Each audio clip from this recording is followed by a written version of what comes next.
tayong ano, may nakuha tayong booking na priority. Papuntang Angono.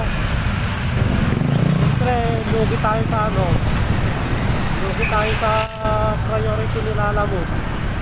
Sinabayan pa natin ng ano, regular. Kuya, saan ka na? Sabi na kami, sabi na priority. Tumatawag. Tapos may lumabas ulit na ano, pooling. Nakakuha lang tayo ng pooling.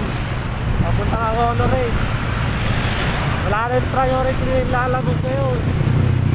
Lugi ang mga rider. Pag priority lang ang booking mo, lugi ka. Yan yung tawag na tawag yung ano, yung naka-priority. Magkano lang dinagdag niya? 50? Naka-priority ka na? Lugi ha. Bale, 3 buwan nakuha natin. Unang buwan natin yung ano, yung priority kanina.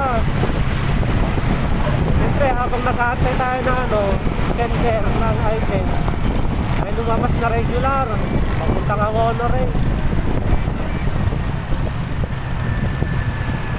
Paglabas ng regular, may lumabas ulit na ano, pooling, yung mga saver. Sabay na yung saver, tapos yung ano, regular, tapos pooling. Yung ano kasi, yung priority na sinasabi ni Lalamog, direksyon mo na daw yun sa priority mo.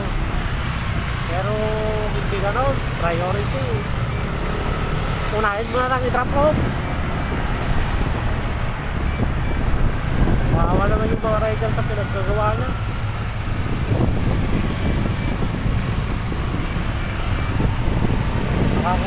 Yung ano naman, yung pooling saver, kahit ilang booking makukuha mo sa saver, kahit kukuha ka na kaya mong bitbitin kahit anin, basta kaya mong bitbitin yung saver, yung pooling. Yung regular, hanggang 2 booking lang yung regular. Yung pooling naman ay yung priority, isahan lang, isang booking lang. Pero lugi yun, lugi yung priority na yun. Isang booking lang sana. Dito na tayo sa may ano, East Bank Road. Pauwi na ng ano, pauwi na ng Angono, Binangonan. Puro ano nakukuha natin, puro Angono, 3 Angono.